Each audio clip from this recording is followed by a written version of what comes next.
नमस्कार दोस्तों, tax of things के यूट्यूब चैनल पर आप सबका स्वागत है।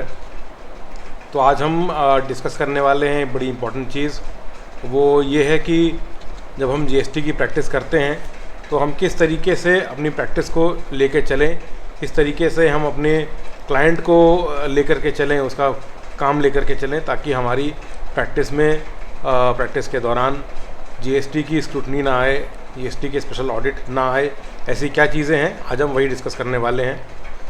और जैसा कि आप अपनी कंप्यूटर स्क्रीन्स पर देख रहे हैं, गवर्नमेंट ऑफ इंडिया का एक इंस्ट्रक्शन आया है, इंस्ट्रक्शन नंबर 2/2022 जीएसटी का, और ये हमारे कर जानकारी के व्हाट्सएप ग्रुप पर शेयर हुआ था। हमारे जो चीफ एडिटर हैं श्री पराग सिंघल जी, उन्होंने शेयर किया था, तो मुझे लगा कि इस पर चर्चा हमको करनी चाहिए। और मैं उम्मीद करता हूँ कि बहुत जल्द उनका भी वीडियो आएगा इस टॉपिक के ऊपर। वो भी अपना यूट्यूब चैनल चलाते हैं कर जानकारी के नाम से, तो वहाँ पर भी आप उनकी बातें सुन सकते हैं। काफ़ी अच्छे वक्ता हैं, काफ़ी अच्छी बातें करते हैं। तो चलिए आज की चर्चा शुरू करते हैं। अब वैसे तो सरकार ने स्टैंडर्ड ऑपरेटिंग प्रोसीजर्स दिए हुए हैं, आप देख रहे हैं यहाँ पर। ये कुछ स्टैंडर्ड ऑपरेटिंग प्रोसीजर्स दिए हुए हैं कि स्क्रूटनी का कैसे करना है आपको, और इसके अंदर कई सारी बातें हैं। किस तरीके से स्क्रूटनी करनी है, उसके क्या प्रोविजंस हैं, क्योंकि गवर्नमेंट समझाती है, कोई इंस्ट्रक्शन देती है तो उस पर कंप्लीट मटेरियल देती है। इसी तरीके से रेलेवेंट स्टैट्यूटरी प्रोविजंस दे रखे हैं, और किस तरीके से स्क्रूटनी होनी है यहाँ पर वो भी बताया गया है। हम अपने चलते हैं मेन टॉपिक के ऊपर, और हमारा मेन टॉपिक जो रहेगा कि भाई किस तरीके से सिलेक्शन होगा स्क्रूटनी का। ये आप देख सकते हैं यहाँ पर, इसको मैं थोड़ा सा बड़ा कर देता हूँ कि भाई हमारा जो स्क्रूटनी करनी है हमको, उसका उसका सिलेक्शन कैसे होना है, इस पर भी चर्चा है। और हमारी जो सारा फोकस है वीडियो का, वो इसी के ऊपर रहेगा कि भाई किस बेसिस पर हमारी जीएसटी की रिटर्न जो है वो क्लाइंट की सेलेक्ट होती है स्क्रूटनी के लिए, और हम ऐसे कौन से मेथड्स एम्प्लॉय कर सकते हैं ताकि हम स्क्रूटनी से बच सकें। एनेक्सचर बी में वो सारी बातें कही गई हैं कि भाई इंडिकेटिव लिस्ट है ऑफ पैरामीटर्स फॉर स्क्रूटनी, कि ऐसे कौन सी चीज़ें हैं जो कि स्क्रूटनी की पैरामीटर बनती हैं, किस बेसिस पर हम स्क्रूटनी इशू कर सकते हैं, वो यहाँ पर बताया गया है। पहली बात, tax liability on account of outward taxable supplies, मतलब other than zero rated, nil rated, जो हम जीएसटी की फिगर में अपनी सेल भरते हैं वो वाली, and outward taxable supplies as declared in table 3.1, ये वाली of form 3B may be verified with corresponding tax liability in respect of outward taxable supplies declared in table 4 of form GSTR 1। मतलब कि सबसे पहली बात, क्या आपकी 3B इक्वल टू GSTR 1 है। तो पहला जो पैरामीटर बना वो ये है। तो हम लोग जब अपनी रिटर्न्स डालते हैं तो अलग अलग डालनी होती है, GSTR 3B और 1 दोनों ही। तो ऐसा तो नहीं है कि हमारी जो टैक्सेबल सप्लाई है वो 3B और 1 में डिफरेंट है। अगर है तो वो आपकी स्क्रूटनी का एक कारण बन सकती है। तो अगला है हमारा tax liability on account of inward supplies liable to reverse charge.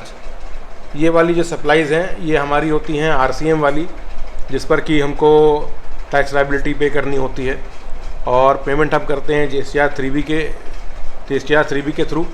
तो यहाँ पर ये कहते हैं कि जो RCM वाली सप्लाईज़ है इनवर्ड, उसको ये कहाँ से चेक करेंगे, 3B से चेक करेंगे, और 3B के साथ साथ ये चेक होती है अपनी 2A से।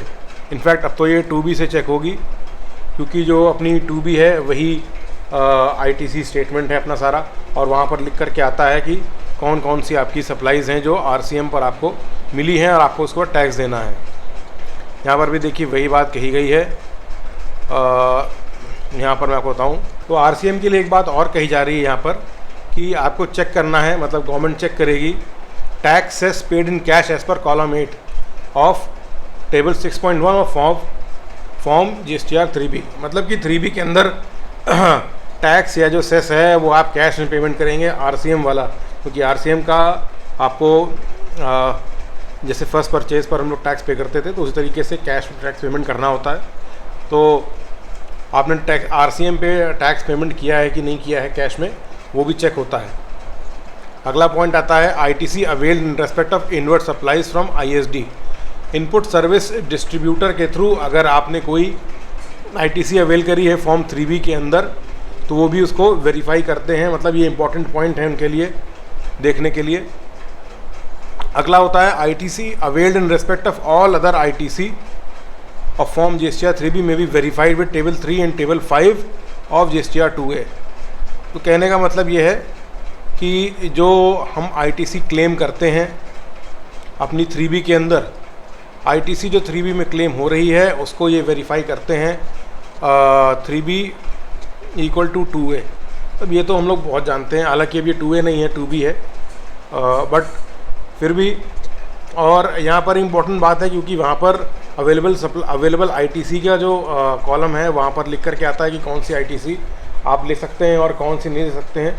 तो ऐसी सारी इन्फॉर्मेशन लिख कर के आती है। ये भी एक पैरामीटर है स्क्रूटनी में सिलेक्शन का। तो हमको देखना चाहिए कि हमें गलत ITC नहीं डाल लेनी है। जो ITC अब इस सिनेरियो में जो 2B के अंदर दिख रही है वही सारी ITC हमें 3B के अंदर अपनी बुक करनी चाहिए।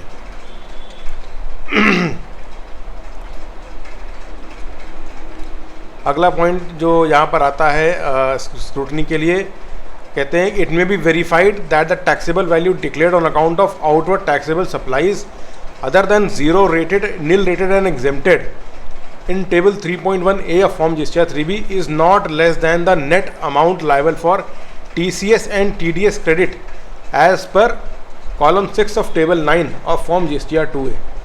तो कहने का मतलब है कि जो आपकी आउटवर्ड सप्लाईज है वो भी टैक्सेबल जो सप्लाईज हैं आपकी वो आपकी मैच करनी चाहिए। किससे मैच करनी चाहिए? जो इन्फॉर्मेशन TDS और TCS में से आ रहा है। मतलब जो हमारे GST में जो TDS और TCS कट रहा है उसके अंदर जो वैल्यू वहाँ पर शो हो रही है वही वैल्यू हमारी 3B में आउटवर्ड टैक्सेबल सप्लाईज में है या नहीं है। तो यहाँ से भी ये लोग वेरीफाई करते हैं। हमको ये ख्याल रखना है कि हम उन्हीं वैल्यूज़ को लेकर के चलें जो कि वहाँ पर दिख रही हो। अगला है यहाँ पर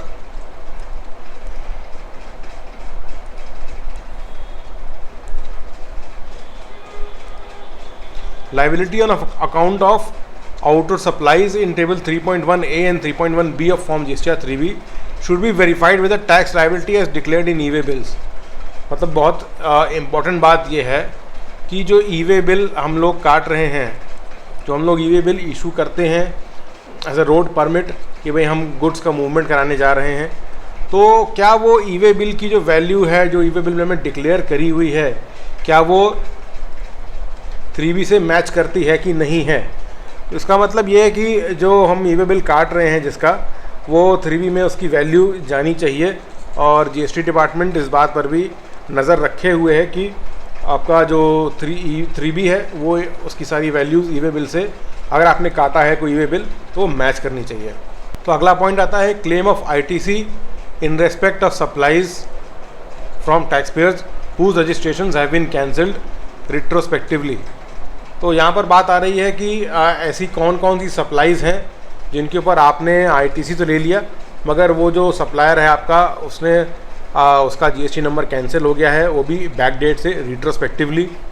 तो ऐसी कौन सी ITC आपने क्लेम कर ली है जो आपको नहीं क्लेम करनी चाहिए थी। इस पर भी सरकार अपनी निगाह बना लेगी क्योंकि हम लोग ITC क्लेम करते हैं 2A में दिख भी रहा होता है और सरकार के पास, गवर्नमेंट के पास वो डेटा भी रहता है कि रजिस्ट्रेशन कब कैंसिल हुआ है। तो हमें इस बात का भी ख्याल रखना है कि ऐसा काम न हो। अगला जो पॉइंट आता है वो है ineligible ITC claim availed in respect of invoices debit notes issued by suppliers who have not filed the GSTR 3B returns for the relevant tax period. मतलब कहने का मतलब ये है कि यहाँ पर ब्लॉक कर देंगे ITC। किनका ब्लॉक करेंगे? जिन्होंने GSTR 1 तो फाइल कर दिया मगर कॉरस्पॉन्डिंग 3B अभी फाइल नहीं किया है। तो अगर ऐसे लोग हैं जो 3B नहीं फाइल कर रहे, केवल 1 फाइल कर रहे हैं, उनका भी ITC रोक देना है, उनकी ITC को नहीं लेना है। इस बात पर भी गवर्नमेंट की एक निगाह रहेगी।